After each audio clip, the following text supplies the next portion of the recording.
Assalamualaikum warahmatullahi wabarakatuh. Selamat malam dan salam sejahtera untuk kita semua. Di sini kami akan mempresentasikan proposal kami, yaitu yang berjudul penggunaan pembangkit listrik tenaga nuklir sebagai alternatif dari fosil dan batu bara. Namun sebelum itu saya akan memperkenalkan diri dan teman-teman saya di sini, yaitu ada saya sendiri Ahmad Musawir Aziz dengan NIM 1021 2009. Lalu ada Anissa Eka Chandra dengan NIM 1021 246. Lalu ada Muhammad Afienza Wiprada dengan NIM 1021 219. Lalu ada Muhammad Jundilah Kurota Ayun dengan NIM 1021 251, dan ada Raffi Arya Pramana dengan NIM 1021 2008. Kalau begitu, mari kita langsung saja masuk ke presentasi proposalnya. Bab 1 ini tentang pendahuluan, tentang latar belakang. Jadi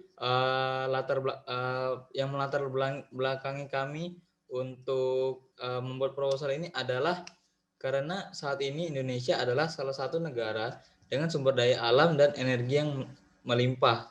Karena Indonesia itu mempunyai sumber daya dan energi yang sangat melimpah, sangat banyak sekali, yaitu di bagian kekayaan alamnya seperti batu bara, hasil tambang, minyak, dan lain-lainnya. Saat ini Indonesia itu masih menggunakan pembangkit listrik tenaga fosil, diantaranya yaitu minyak bumi, batu bara, dan gas alam.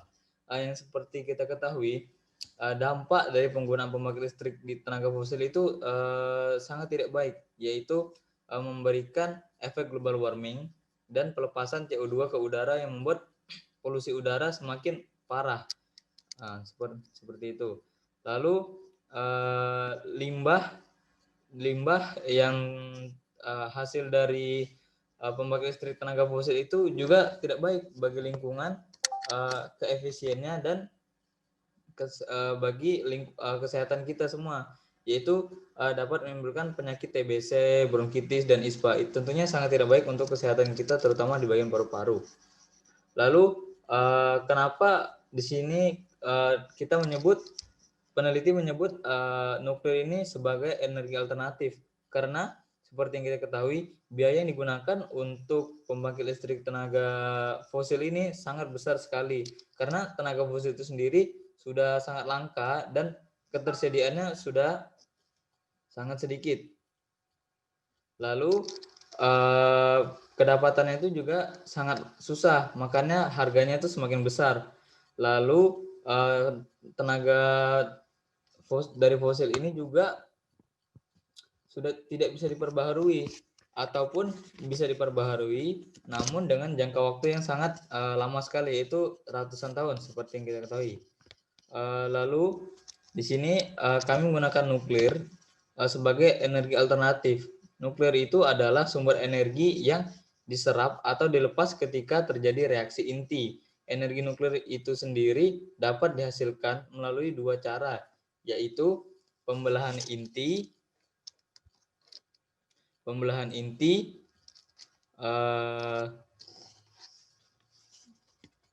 dan energi nuklir itu sendiri dapat dihasilkan dengan cara penggabungan beberapa inti melalui reaksi fusi. Kenapa kami di sini menyebut energi nuklir ini sebagai alternatif?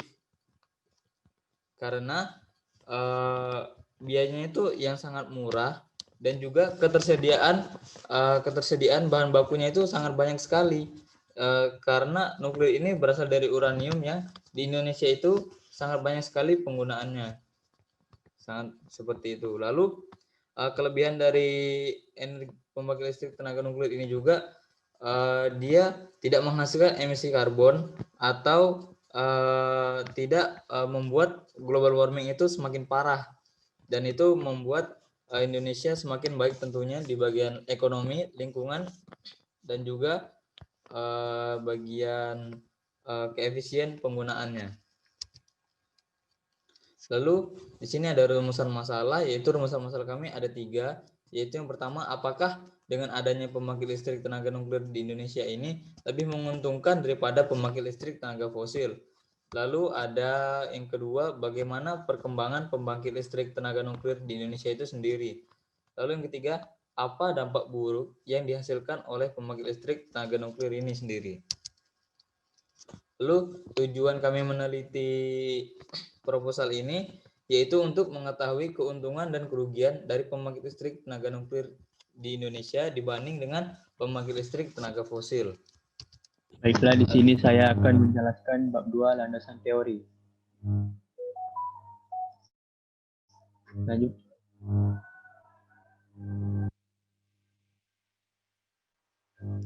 Pengertian fosil. Fosil berasal dari bahasa Latin yaitu fossilis yang memiliki arti menggali. William Smith menyatakan bahwa batu terdiri atas lapisan-lapisan tertentu yang diberi nama strata dan lapisan-lapisan ilmiah yang berasal dari periode dan era geologi tertentu yang dikenali melalui fosil yang ditemukan di dalamnya. Lanjut.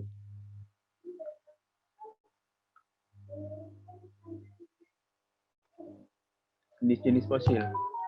Fosil tubuh. Fosil tubuh adalah fosil yang terdiri dari sisa tubuh organisme atau juga makhluk itu sendiri. Contohnya yaitu gading gajah, mamut, maupun pada tulang-tulang binatang purba yang lainnya. Kedua, fosil jejak. Fosil jejak adalah fosil yang terbentuk dari aktivitas atau juga perilaku organisme di masa lampau. Contohnya, sarang dari makhluk hidup tersebut atau bekas-bekas cakarannya. Lanjut.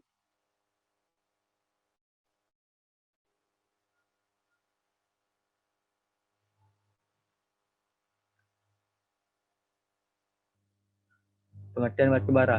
Batu bara adalah sedimen yang dipergunakan sebagai bahan bakar yang berada di fosil, yang mana pembentukannya dilakukan dengan endapan organik. Lanjut. Jenis-jenis batu bara. A. Batu bara antransit. B. Batu bara bituminus. C. Batu bara lignit. Dan D. Batu bara gambut. Lanjut. Sebelum kita mengetahui apa pengertian tenaga nuklir itu, kita harus mengetahui berdasarkan landasan teori apakah tenaga nuklir itu ada. Jadi, tenaga nuklir itu berdasarkan landasan teori Einstein yang menyatakan bahwa energi sama dengan massa dikalikan kuadrat kecepatan cahaya. Berdasarkan teori tersebut, pembangkit listrik inilah ada. Nah, terus tenaga nuklir sangat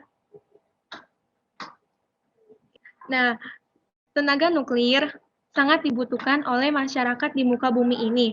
Berdasarkan tabel di samping membuktikan bahwa Indonesia mengalami penurunan hasil minyak bumi. Karena apa? Karena kebanyakan produksi minyak berasal dari ladang-ladang minyak yang sudah menua. Walaupun Indonesia berada di tingkat 24 produsen minyak bumi pada tahun 2015, akan tetapi semakin bertambahnya penduduk di Indonesia, semakin pula bertambahnya kebutuhan masyarakat akan minyak bumi. Oleh karena itulah Indonesia mengalami penurunan minyak bumi yang menyebabkan tenaga nuklir sangat penting untuk sangat dibutuhkan oleh masyarakat Indonesia. Next. Nah, berdasarkan tabel di sini juga menyatakan bahwa Indonesia mengalami penurunan hasil minyak bumi setiap tahunnya. Nah, menyikapi hal tersebut, pemerintah segera bertindak melalui Peraturan Presiden Nomor 5 Tahun 2006 dan menetapkan kebijakan penggunaan energi mix untuk menyikapi hal tersebut. Sebenarnya, penetapan energi nuklir sudah lama ditetapkan oleh lebih dari 22 negara di dunia. Salah satunya Prancis, Jepang, Amerika Serikat, Thailand, Cina, dan lain-lain. Lanjut. Nah, kenapa PLTN itu bisa digunakan sebagai alternatif dari energi fosil dan minyak bumi? Karena tenaga nuklir itu mempunyai kelebihan, diantaranya pembangkit listrik bertanggung jawab atas 25% konsumsi bahan bakar fosil global. Ongkos operasional pembangkit listrik menjadi lebih murah. Nah, dengan menggunakan pembangkit listrik tenaga nuklir ini menyebabkan pengurangan penggunaan bahan bakar fosil, sehingga karena bahan bakar fosil mengalami krisis, karena beberapa tahun ke depan akan diperkirakan kita akan mengalami krisis akan energi listrik, dan terutama itu batu bara dan minyak bumi. Nah, yang kedua, dapat mengurangi masalah global warming. Kenapa? Karena PLTN ini sangat ramah digunakan dan merupakan salah satu solusi untuk mengatasi masalah global warming. Yang ketiga, mempunyai keselamatan yang amat ketat. Dan yang keempat, penggunaan PLTN akan memberikan hasil samping lain di bidang industri, riset, dan teknologi bagi masyarakat bumi. Karena menurut penelitian, PLTN sebanding dengan energi misi angin. Lanjut.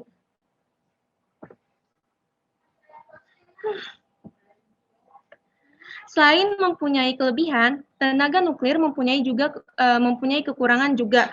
Nah, salah satu kekurangannya adalah PLTN itu menghasilkan plutonium. Plutonium ini sangat berbahaya bagi kesehatan. Yang kedua, reaktor nuklir yang dihasilkan oleh energi nuklir sangat membahayakan dan mengancam keselamatan jiwa manusia. Bagaimana persebaran PLTN di Indonesia? Karena Indonesia, jadi persebaran PLTN di Indonesia itu belum begitu rata. Karena apa? Karena Indonesia terdiri dari beribu-ribu pulau, dari Sabang sampai Merauke. Dan sebanyak 60% penduduknya mendiami Pulau Jawa. Dan Pulau Jawa memerlukan energi yang besar untuk mencukupi kebutuhan di daerahnya. Sedangkan penyediaan energi sangat minim, terlebih untuk di luar Pulau Jawa dan sebaliknya.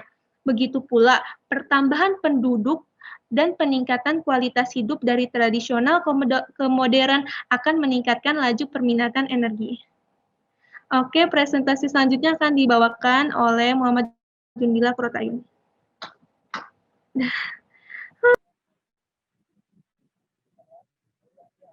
Bab 3, metodologi. Lanjut. Pertama, kualitatif. Dalam suatu penelitian, seorang peneliti harus menggunakan jenis penelitian yang tepat. Hal ini dimaksud agar peneliti dapat memperoleh gambaran yang baik dan jelas tentang masalah yang dihadapi serta langkah-langkah yang digunakan dalam mengatasi masalah tersebut. Adapun yang dimaksud dengan penelitian kualitatif yaitu penelitian yang bermaksud untuk memahami fenomena tentang apa yang dialami oleh subjek penelitian secara holistik dan dengan cara deskripsi dalam bentuk kata-kata dan bahasa pada suatu konteks khusus yang alamiah dan dengan memanfaatkan berbagai metode ilmiah. Adapun jenis penelitian kualitatif pada proposal kali ini yaitu metode teori dasar. Metode teori dasar merupakan penelitian yang dilakukan untuk menemukan suatu teori atau menguatkan teori yang sudah ada dengan mengkaji prinsip dan kaidah dasar yang ada, lalu dibuat kesimpulan dasar yang membentuk prinsip dasar dari suatu teori. Dalam melakukan metode ini, peneliti perlu memilah mana fenomena yang dikatakan fenomena inti dan mana yang bukan untuk dapat diambil dan dibentuk suatu teori. Lanjut. 3. Teknik pengumpulan data. Dalam penelitian ini, dokumentasi diperoleh dari arsip internet berupa data untung dan rugi dari pembangkit listrik tenaga nuklir bila digunakan di Indonesia. Subjek penelitian merupakan sumber data yang dimintai informasinya sesuai dengan masalah penelitian. Lanjut. Teknik pengolahan data. Pertama, pengumpulan data. Pengumpulan data merupakan bagian integral dari kegiatan analisis data. Kegiatan pengumpulan data pada penelitian ini adalah dengan studi dokumentasi. Kedua, reduksi data. Reduksi data diartikan sebagai proses pemilihan pemusatan perhatian pada penyederhanaan dan transformasi data kasar yang muncul dari catatan-catatan tertulis di lapangan. Reduksi dilakukan sejak pengumpulan data dimulai dengan membuat ringkasan, mengkode, menelusur tema, membuat gugus-gugus, menulis demo, dan sebagainya dengan maksud menyisihkan data atau informasi yang tidak relevan. Ketiga, display data. Display data adalah mendeskripsikan sekumpulan informasi tersusun yang memberikan kemungkinan adanya penarikan kesimpulan dan pengambilan tindakan. Penyajian data kualitatif disajikan dalam bentuk teks naratif. Penyajiannya juga dapat berbentuk matrik, diagram, tabel, dan bagan. 4. Verifikasi dan penegasan kesimpulan. Merupakan kegiatan akhir dari analisis data. Penarikan kesimpulan berupa kegiatan interpretasi, yaitu menemukan data yang telah disajikan. Lanjut. 3.3 fokus dan subfokus. Fokus penelitian adalah mengetahui dampak dari PLTN di Indonesia.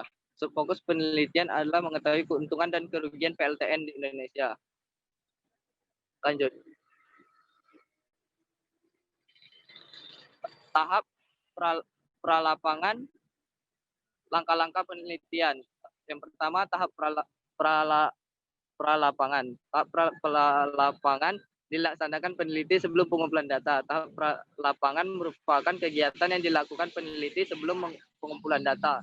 Ada kegiatan yang harus dilakukan oleh peneliti dalam tanggapan ini ditambah dengan satu pertimbangan yang perlu dipahami, yaitu etika penelitian lapangan. Adapun kegiatan yang dilakukan oleh penulis dalam tahapan ini yaitu pertama, menyusun rancangan penelitian. Kedua, memilih lapangan lokal penelitian. Kedua, tahap kegiatan lapangan. Tahap kegiatan lapangan merupakan kegiatan peneliti yang dilakukan langsung di tempat penelitian. Tahap lapangan pekerjaan bagi atas 3 bagian, yaitu memahami latar penelitian dan persiapan diri. Kedua, memasuki lapangan. Ketiga, berperan sambil mengumpul data.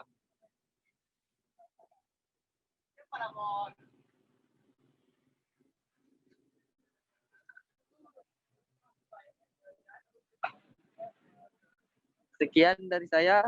Terima kasih.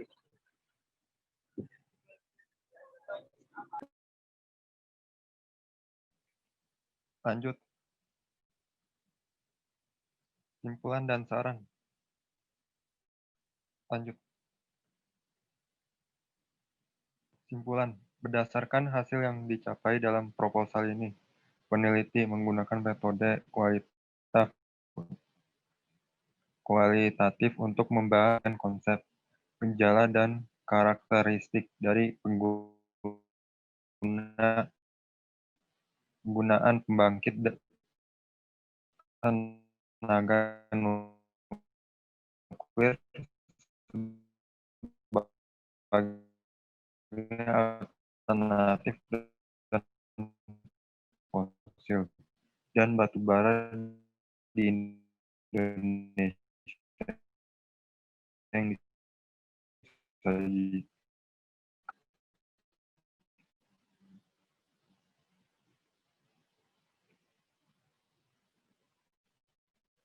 Ada hal ini peneliti menggunakan metode kualitatif untuk pengertian gejala.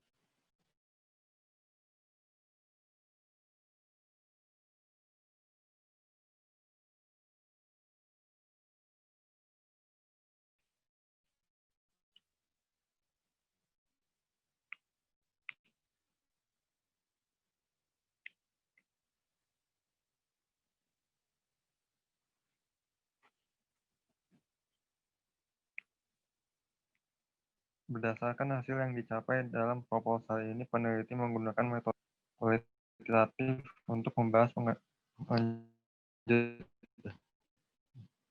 saran ya. Bagi peneliti selanjutnya, diharapkan melakukan peneliti lebih lanjut untuk meningkatkan diskusi terhadap pemuda. Bagi pemerintah untuk menemukan cara agar pengguna tempat tersebut. Lanjut. Oke, sekian dari saya. Mungkin itu saja presentasi dari kami tentang proposal tentang dampak dari dampak dari penggunaan pembangkit listrik tenaga nuklir di Indonesia itu sendiri. Terima kasih atas waktunya. Mohon maaf apabila ada kesalahan. Kurang lebihnya mohon maaf. Assalamualaikum warahmatullahi wabarakatuh.